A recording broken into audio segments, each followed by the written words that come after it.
The mountains of Northern Luzon weren't like the jungles they'd fought through in the south. Up here, the air was cooler, thinner. The trees were different, pine mixed with bamboo, and at night you could actually see stars through the canopy. But that didn't make it any less dangerous. The Japanese were dug in deep, and every ridge, every village, every damn cave had to be cleared the hard way. Sergeant Vincent DeLuca had been doing this for 18 months. He'd landed at Leyte Gulf, fought through Mindoro, and now here he was on Luzon, leading a squad of Army Rangers through terrain that seemed designed specifically to kill American soldiers. He was 27 years old and felt 50. His squad had started with 12 men.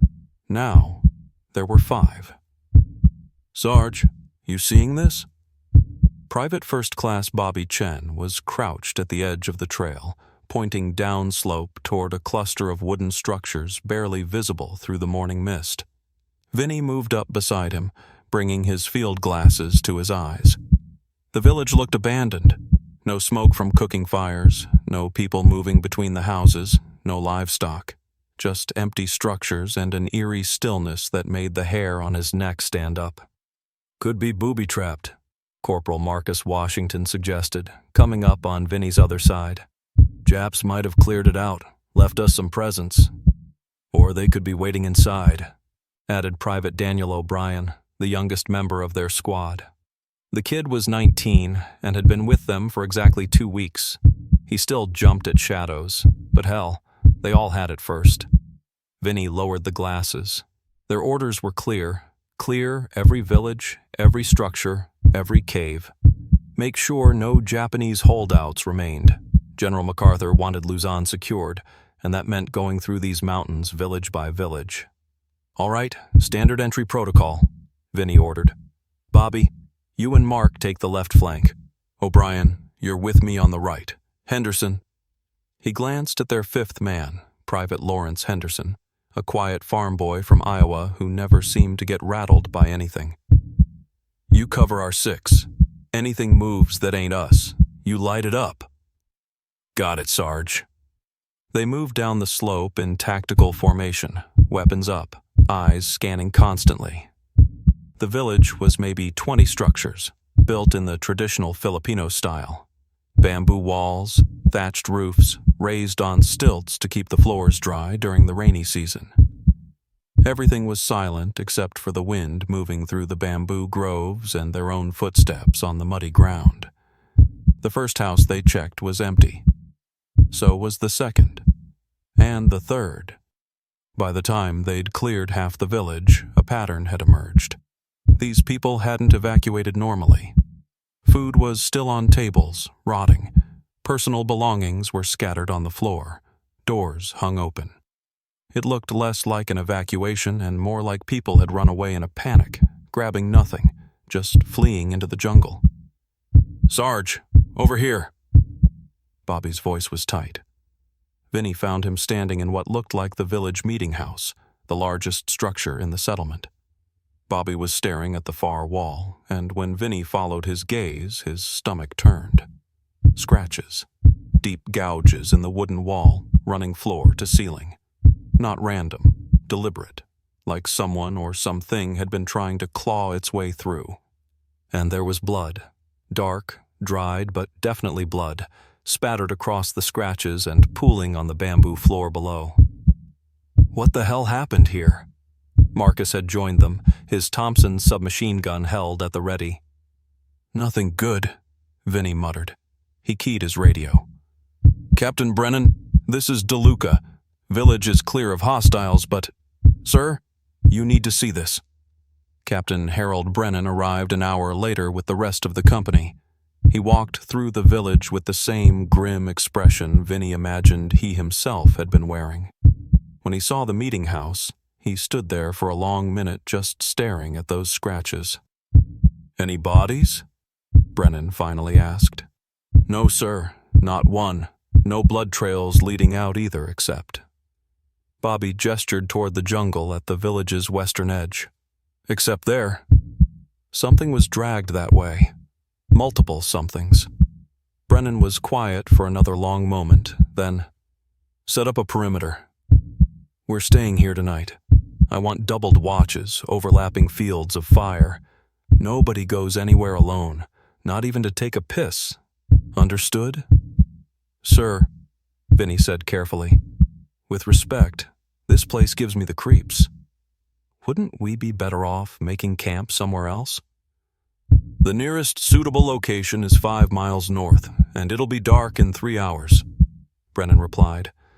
Besides, Sergeant, we're United States Army Rangers. We don't run from things that give us the creeps. He was right, of course, but that didn't make Vinny feel any better about spending the night in a village where something had scared an entire population into abandoning everything they owned.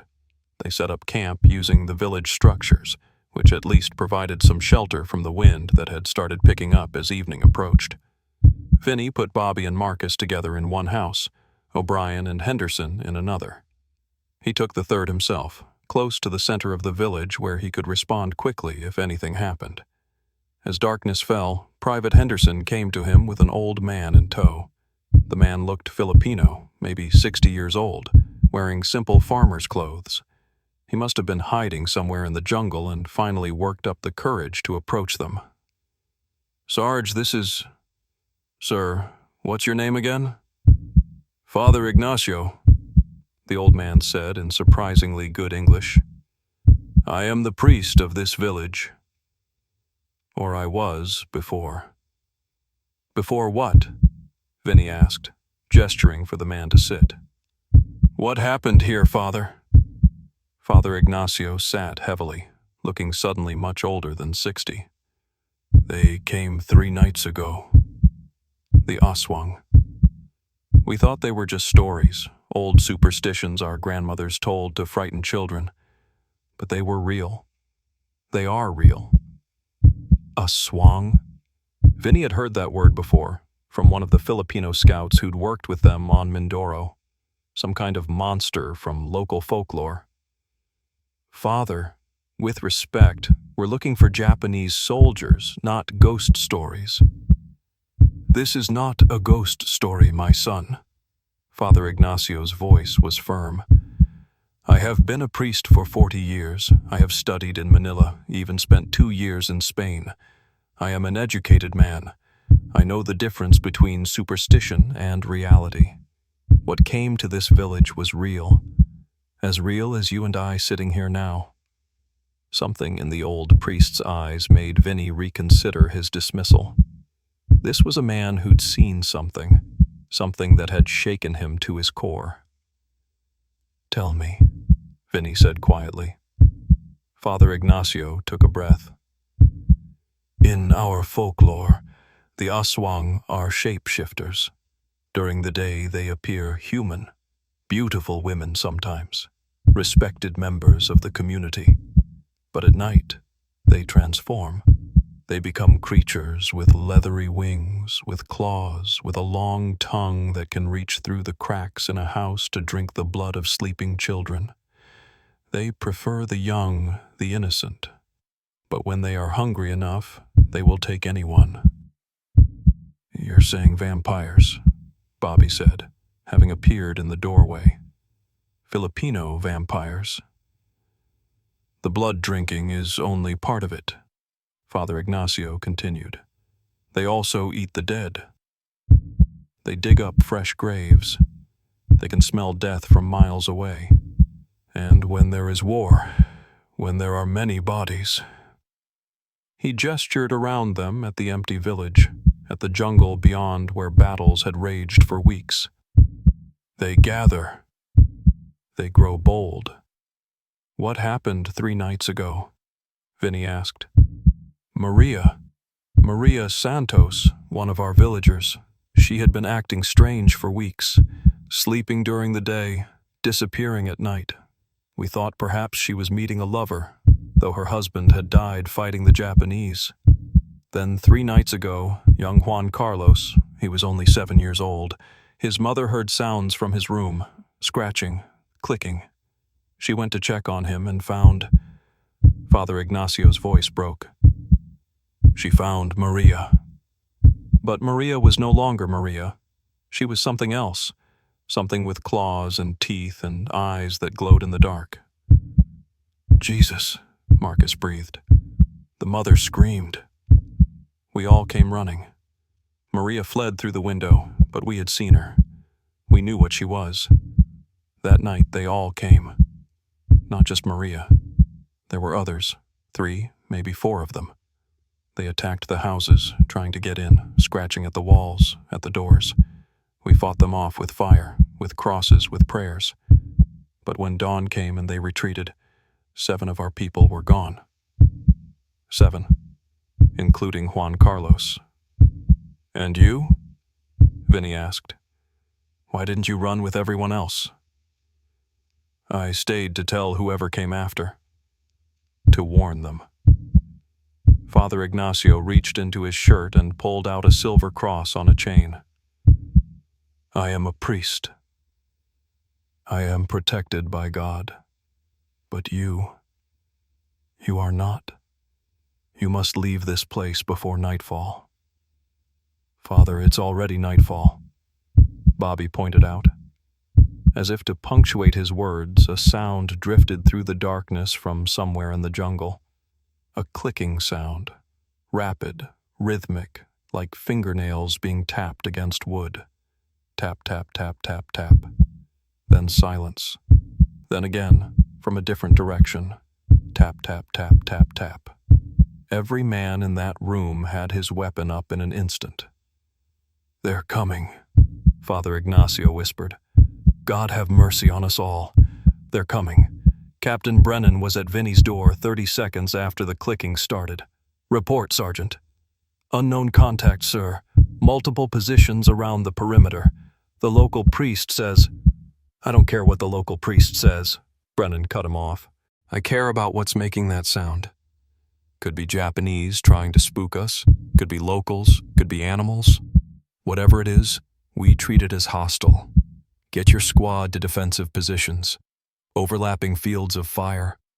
Nothing gets close to this village without us knowing about it." "Yes, sir." Vinny turned to his men. "You heard him. Bobby, Marcus, take the north side. Henderson, O'Brien, you've got south. I'll coordinate from the center with Captain Brennan." The clicking continued as they moved into position, coming from different points in the jungle, sometimes close, sometimes distant. It had a pattern to it, Vinny realized. Not random at all. It was almost like communication, like they were talking to each other. Father Ignacio had followed him out of the house and now stood in the center of the village, his silver cross held high, his lips moving in silent prayer. Vinny wanted to tell him to get down, to take cover, but something stopped him. The old priest's calm in the face of whatever was out there was oddly reassuring. The moon was up now, 3/4 full, casting silver light across the village and the jungle beyond. The clicking had stopped. Everything was silent, too silent. Even the normal jungle sounds, the insects, the night birds, the rustle of small animals in the underbrush, had ceased. It was as if everything that lived in that jungle was holding its breath, waiting. "Movement!" Bobby's voice cracked across the radio. "North side, in the trees. I've got... Jesus Christ, what is that?" Vinny was running before Bobby finished speaking, Thompson up, safety off. He reached the north perimeter where Bobby and Marcus had set up behind an overturned cart. Both men were staring into the tree line, and when Vinny followed their gaze, his blood turned to ice. There was something in the trees, something large, crouched on a thick branch about 20 feet up. In the moonlight he could make out its shape, vaguely humanoid, but wrong in all the proportions. Too long in the limbs, too hunched in the torso. And its eyes. Its eyes reflected the moonlight like an animal's, glowing a sickly yellow-green. As they watched, it tilted its head to one side, studying them with an intelligence that was somehow more frightening than simple animal cunning. Then its mouth opened, wider than any human mouth should open, and that clicking sound erupted from its throat. Tap, tap, tap, tap, tap. From 3 other positions around the village, the clicking was answered. Tap, tap, tap, tap, tap. They were surrounded. "Permission to fire, Sarge?" Marcus whispered, his voice barely steady. "Hold," Vinny breathed back. "Nobody fires unless they attack. We don't know how many there are, and we don't waste ammo on warning shots." The creature in the tree moved. It didn't climb down. It dropped, falling 20 feet to land in a crouch on the ground with barely a sound. In the moonlight, Vinny could see it more clearly now, and his mind struggled to process what his eyes were reporting. It looked like a woman. Or it had been a woman once. The basic shape was there, the curves, the long dark hair that fell past its shoulders. But the proportions were all wrong. The arms were too long, hanging almost to the ground even when it stood. The fingers ended in claws that looked black and sharp in the moonlight. Its skin had a grayish, leathery quality, and when it opened its mouth again, Vinny saw rows of teeth that were definitely not human. "Maria!" Father Ignacio's voice came from behind them. The old priest had followed Vinny and now stood just a few feet away, his cross held before him like a shield. "Maria Santos, I baptized you. I married you to your husband. I prayed over his body when he died. In the name of God, I command you to leave this place." The creature's head snapped toward the priest. For a moment, something passed across its face. Recognition. Confusion. Pain? Then it hissed, a sound like steam escaping from a broken pipe, and began to move toward them. "Fire!" Vinny didn't wait for it to get closer. His Thompson roared, and Bobby and Marcus opened up beside him. The creature jerked as the bullets hit, staggered back a step, then two. But it didn't fall. It didn't even seem badly hurt. Instead, it turned and bounded back toward the tree line, moving on all fours now, impossibly fast. "Contact south!" That was O'Brien's voice, high with panic. "Contact east!" "They're everywhere." The village erupted into chaos. Gunfire lit up the night from all sides. Vinny could see shapes moving in the shadows now, more of them, at least 5 or 6, circling the perimeter, testing their defenses. They moved wrong. Sometimes upright like humans. Sometimes on all fours like animals. Sometimes seeming to flow from one position to another faster than eyes could track. One of them made a run at the southern position where O'Brien and Henderson were dug in. It came in low and fast, and Vinny heard Henderson's M1 bark 8 times, the distinctive ping of the clip ejecting. The creature was hit. Vinny saw it stumble, but it kept coming. O'Brien was firing now too, his shots wild, panicked. The creature was almost on them when Henderson pulled his K-bar knife and lunged forward, driving the blade up under the thing's ribcage. The creature screamed. Not a human scream, not an animal scream, but something in between that made every man in that village want to clap their hands over their ears and run. It thrashed, its claws raking across Henderson's chest, shredding his uniform and the flesh beneath. Then it tore itself free from the knife and fled, leaving a trail of dark blood. "Henderson's down!" O'Brien was shouting. "Medic! Henderson's down!" Vinny was moving, but Captain Brennan got there first. Henderson was on his back, his chest torn open, blood pumping. Brennan pressed his hands against the wounds, trying to staunch the bleeding, but there was so much blood. "Hang on, son," Brennan was saying. "Medic's coming, just hang on." But there was no medic. Their company medic had been killed 2 weeks ago, and they hadn't gotten a replacement yet.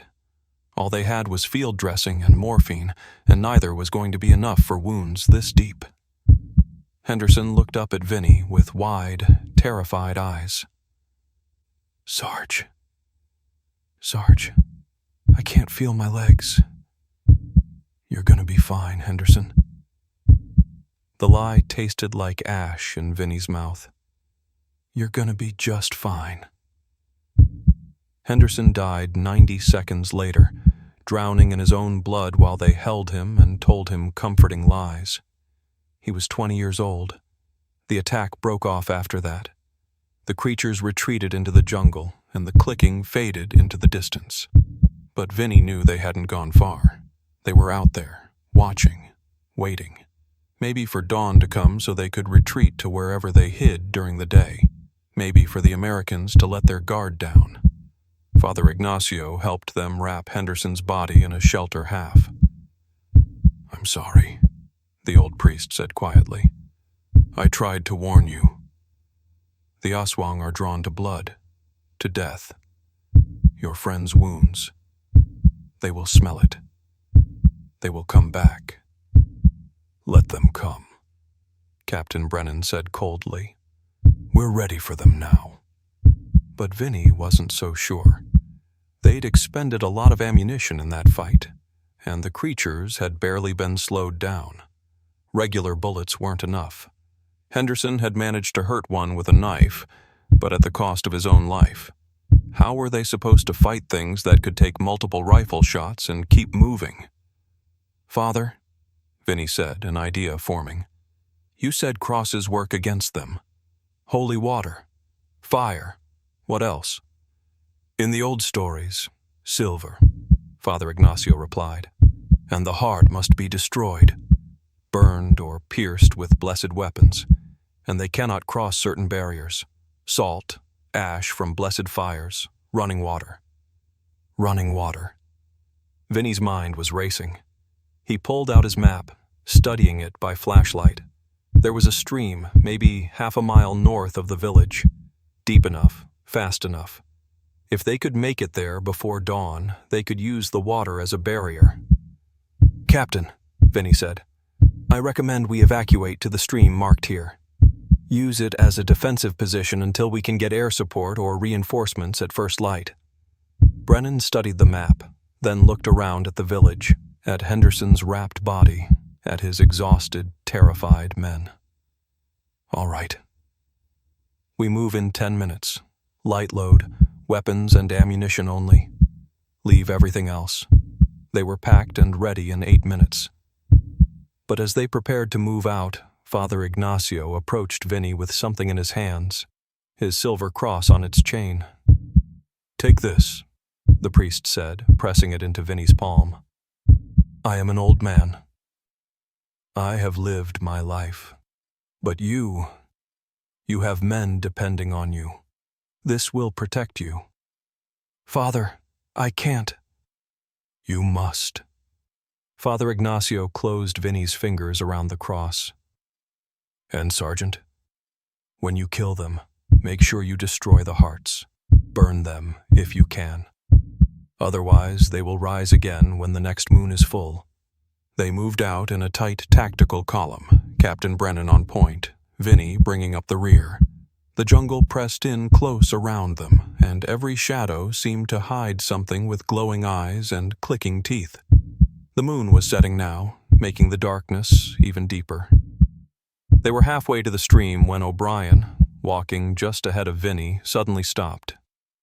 "Sarge, you hear that?" Vinny listened. At first, he heard nothing but the normal jungle sounds that had resumed once they'd left the village. Then he caught it, a soft rustling in the canopy above them. Something was moving through the trees, pacing them, staying hidden in the darkness. "Keep moving," Vinny ordered, his voice low. "Eyes up, weapons ready." The rustling grew louder. Now it sounded like multiple things moving through the trees, surrounding them.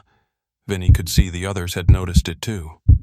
Bobby kept swiveling his rifle from side to side, trying to track the sounds. Marcus was muttering prayers under his breath. The attack came from above. One of the creatures dropped from the canopy directly onto Captain Brennan, its weight bearing him to the ground. Brennan got his .45 up and fired 3 times point blank into the thing's torso before its claws found his throat. Blood sprayed, and Brennan's body went limp. "Contact!" Vinny was firing before the word left his mouth, his Thompson spraying the creature still crouched over Brennan's body. It shrieked and leaped away, moving impossibly fast, disappearing into the jungle before anyone could track it. More of them were dropping from the trees now. Not just 2 or 3, at least 6, maybe more. They'd been waiting, Vinny realized with sick certainty. Waiting for the Americans to leave the relative safety of the village and enter the jungle where the creatures had every advantage. "Form a circle!" Vinny shouted. "Back to back! Pour it on!" The 5 remaining rangers formed a tight defensive circle, firing in all directions. The creatures came in waves, rushing from the shadows, testing their defenses. O'Brien went down next, dragged screaming into the underbrush, his screams cut off with horrible abruptness. "We can't hold them!" Bobby was yelling, changing magazines. "Sarge, we gotta run!" "Running's how they get you!" Vinny shot back. But he knew Bobby was right. They couldn't win this fight. They could only delay the inevitable. Father Ignacio's cross was burning against his chest where he'd tucked it under his uniform. Without thinking, Vinny tore it free and held it up. "In the name of God, get back!" To his shock, it worked. The creature that had been closing in on him from the left recoiled as if struck, hissing and retreating several steps. The others pulled back too, and for a moment, there was space around them, a brief respite. The stream! Vinny was already moving, pushing Bobby and Marcus ahead of him. "Go, go, go!" They ran, abandoning all tactical discipline, just sprinting through the jungle with the sounds of pursuit close behind. The creatures were clicking frantically now, the sound overlapping, echoing, seeming to come from everywhere at once. Vinny could hear the stream ahead, the rush of water over rocks. So close. 50 yards, 40, 30. Marcus stumbled and Vinny grabbed his arm, hauling him upright, practically dragging him the last 20 yards. They burst out of the jungle onto the rocky bank of the stream and plunged into the water without hesitation. The water was waist-deep, fast-moving, and shockingly cold. But they were alive. All 3 of them were alive.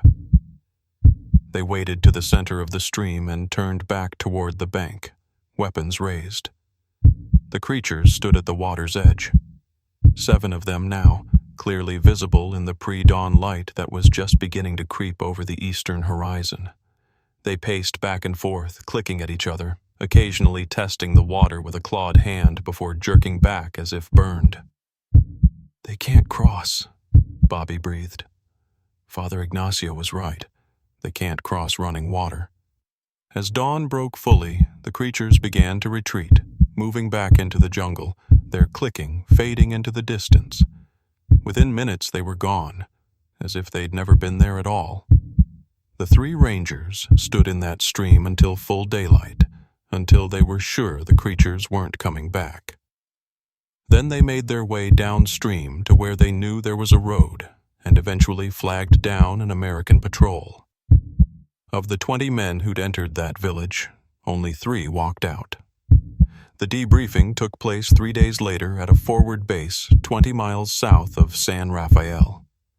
Vinny, Bobby, and Marcus sat across a folding table from a colonel whose name they never learned and a lieutenant who took notes in a leather-bound journal.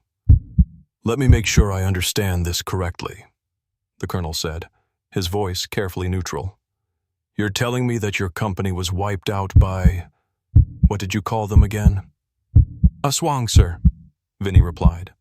He'd told this story twice already, and each time it sounded more insane to his own ears. "It's what the locals call them. Some kind of shapeshifter. They look human during the day, but at night they turn into monsters." The colonel's tone made it clear what he thought of that explanation. "Sergeant DeLuca, I have great respect for what you and your men have been through. I understand that combat stress can cause..." "Sir, with respect, this wasn't combat stress." Vinny kept his voice level, professional. "Private Chen and Corporal Washington will corroborate everything I've said. 20 men went into that village. 3 came out. The bodies of Captain Brennan, Private Henderson, and Private O'Brien were recovered. Their wounds were not consistent with any enemy weapons we've encountered, Japanese or otherwise." The colonel exchanged a glance with the lieutenant. "The bodies showed signs of severe trauma. Animal attack, most likely. Perhaps a tiger. They do still exist in these mountains. A tiger didn't do that, sir. Bobby spoke up for the first time, his voice hard. I've seen what a tiger can do. I grew up in San Francisco, spent summers at my uncle's farm. I know animals. What attacked us wasn't an animal, at least not any animal that should exist. Marcus nodded. Sir, I'm a God-fearing Baptist from Chicago's South Side. I don't believe in monsters. Or I didn't, before 3 nights ago. But I know what I saw. We all do. The colonel was quiet for a long moment. Then he closed the folder in front of him and leaned back in his chair. Gentlemen, I'm going to be frank with you. The official report is going to state that your company was ambushed by Japanese holdouts using unconventional guerrilla tactics. Captain Brennan and the others died in combat. Form a circle, Vinny shouted. Back to back. Pour it on. The 5 remaining Rangers formed a tight defensive circle, firing in all directions. The creatures came in waves, rushing from the shadows, testing their defenses. O'Brien went down next, dragged screaming into the underbrush, his screams cut off with horrible abruptness. We can't hold them! Bobby was yelling, changing magazines. Sarge, we gotta run! Running's how they get you, Vinny shot back. But he knew Bobby was right. They couldn't win this fight. They could only delay the inevitable. Father Ignacio's cross was burning against his chest where he'd tucked it under his uniform. Without thinking, Vinny tore it free and held it up. In the name of God, get back! To his shock, it worked. The creature that had been closing in on him from the left recoiled as if struck, hissing and retreating several steps. The others pulled back too, and for a moment, there was space around them, a brief respite. The stream! Vinny was already moving, pushing Bobby and Marcus ahead of him. Go, go, go! They ran, abandoning all tactical discipline, just sprinting through the jungle with the sounds of pursuit close behind. The creatures were clicking frantically now, the sound overlapping, echoing, seeming to come from everywhere at once. Vinny could hear the stream ahead, the rush of water over rocks. So close. 50 yards, 40, 30. Marcus stumbled and Vinny grabbed his arm, hauling him upright, practically dragging him the last 20 yards. They burst out of the jungle onto the rocky bank of the stream and plunged into the water without hesitation. The water was waist deep, fast-moving, and shockingly cold. But they were alive. All 3 of them were alive. They waded to the center of the stream and turned back toward the bank, weapons raised. The creatures stood at the water's edge. 7 of them now, clearly visible in the pre-dawn light that was just beginning to creep over the eastern horizon. They paced back and forth, clicking at each other, occasionally testing the water with a clawed hand before jerking back as if burned. They can't cross, Bobby breathed. Father Ignacio was right. They can't cross running water. As dawn broke fully, the creatures began to retreat, moving back into the jungle, their clicking fading into the distance. Within minutes they were gone, as if they'd never been there at all. The 3 Rangers stood in that stream until full daylight, until they were sure the creatures weren't coming back. Then they made their way downstream to where they knew there was a road, and eventually flagged down an American patrol. Of the 20 men who'd entered that village, only 3 walked out. The debriefing took place 3 days later at a forward base 20 miles south of San Rafael. Vinny, Bobby, and Marcus sat across a folding table from a colonel whose name they never learned and a lieutenant who took notes in a leather-bound journal. Let me make sure I understand this correctly, the colonel said, his voice carefully neutral. You're telling me that your company was wiped out by... what did you call them again? Aswang, sir, Vinny replied. He'd told this story twice already, and each time it sounded more insane to his own ears. It's what the locals call them. Some kind of shapeshifter. They look human during the day, but at night they turn into monsters. The colonel's tone made it clear what he thought of that explanation. Sergeant DeLuca, I have great respect for what you and your men have been through. I understand that combat stress can cause... Sir, with respect, this wasn't combat stress. Vinny kept his voice level, professional. Private Chen and Corporal Washington will corroborate everything I've said. 20 men went into that village. 3 came out. The bodies of Captain Brennan, Private Henderson, and Private O'Brien were recovered. Their wounds were not consistent with any enemy weapons we've encountered, Japanese or otherwise. The colonel exchanged a glance with the lieutenant. The bodies showed signs of severe trauma. Animal attack, most likely. Perhaps a tiger. They do still exist in these mountains. A tiger didn't do that, sir. Bobby spoke up for the first time, his voice hard. I've seen what a tiger can do. I grew up in San Francisco, spent summers at my uncle's farm. I know animals. What attacked us wasn't an animal, at least not any animal that should exist. Marcus nodded. Sir, I'm a God-fearing Baptist from Chicago's South Side. I don't believe in monsters. Or I didn't, before 3 nights ago. But I know what I saw. We all do. The colonel was quiet for a long moment. Then he closed the folder in front of him and leaned back in his chair. Gentlemen, I'm going to be frank with you. The official report is going to state that your company was ambushed by Japanese holdouts using unconventional guerrilla tactics. Captain Brennan and the others died in combat. You 3 survived through tactical skill and good fortune. That's the story. That's the only story. But, sir, Vinny started.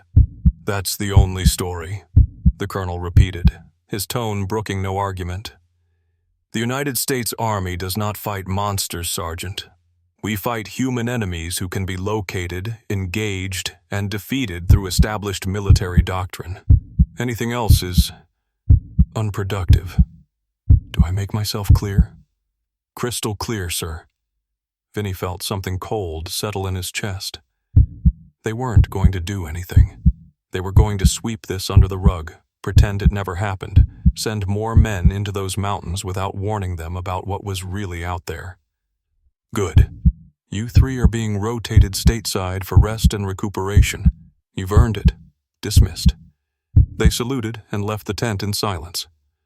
Outside, the base was alive with activity. Trucks moving supplies, men cleaning weapons, radios crackling with traffic. The normal machinery of war. It all seemed absurdly mundane after what they'd experienced. They don't believe us, Bobby said quietly. Of course they don't believe us, Marcus replied. Would you? If you hadn't been there? Vinny didn't answer.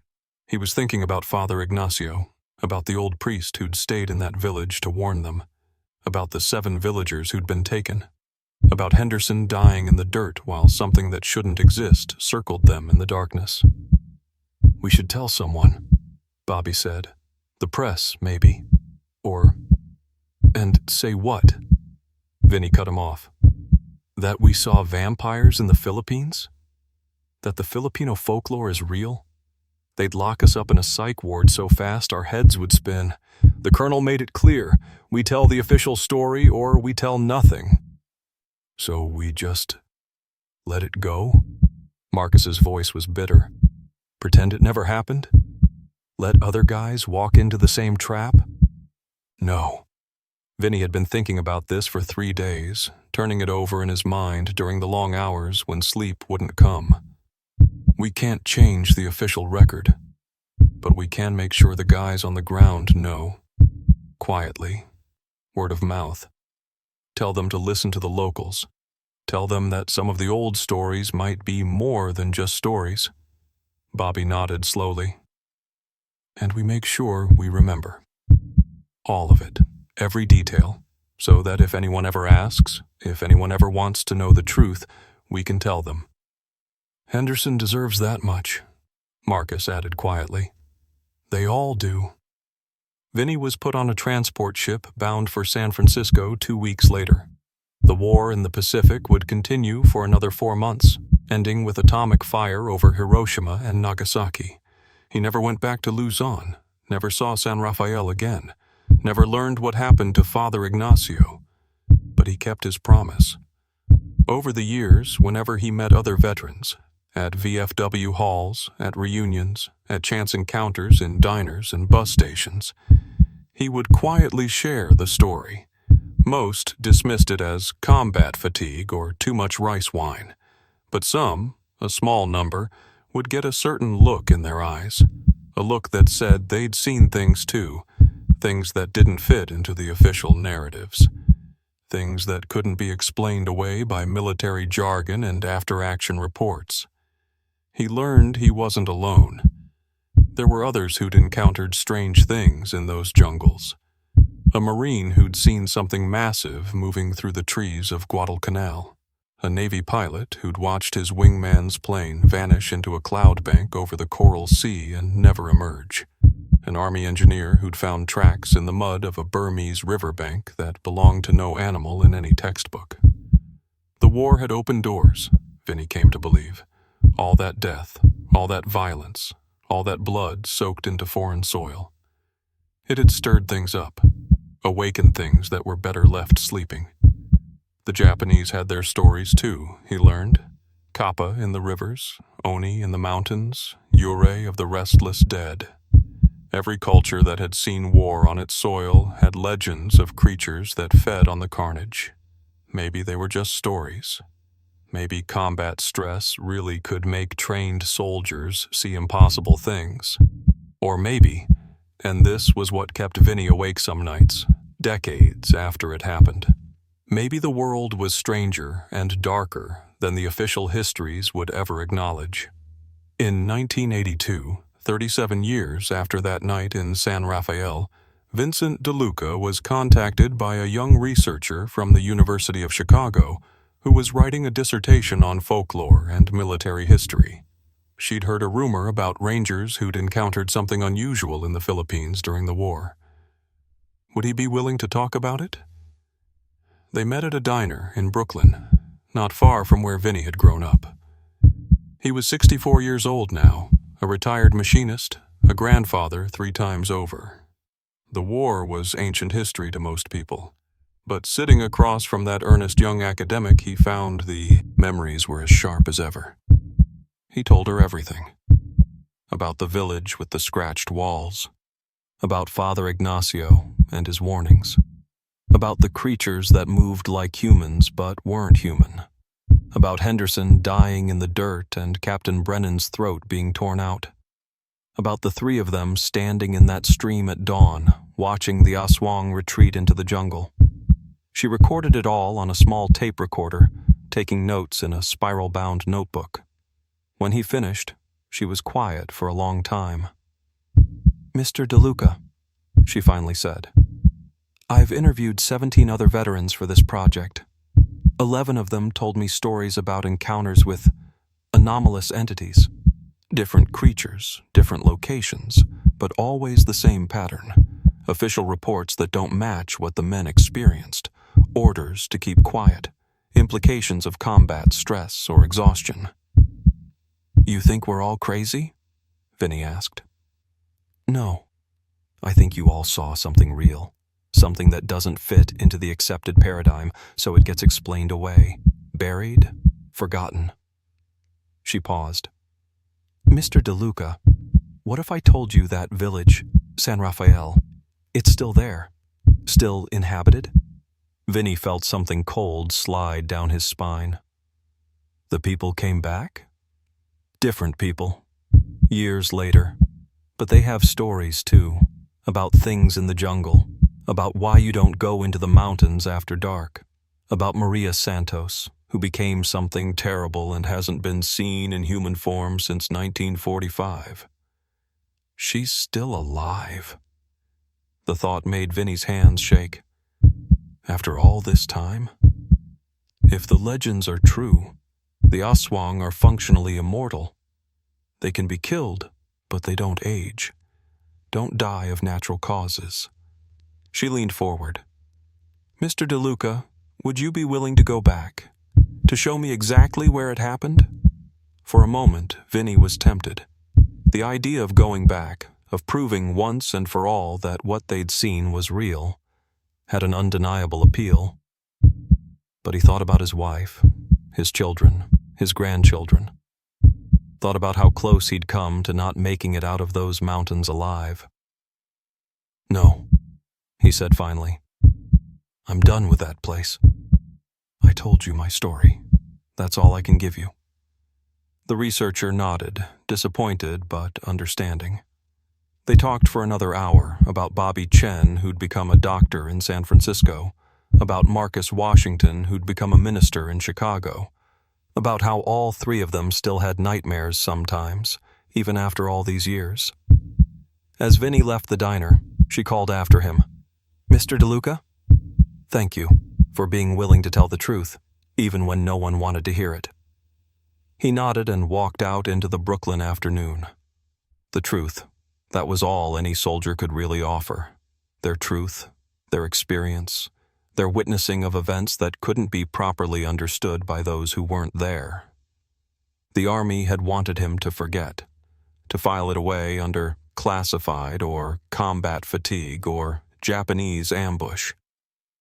But Vinny had kept his promise to Henderson, to Captain Brennan, to all the men who died in San Rafael.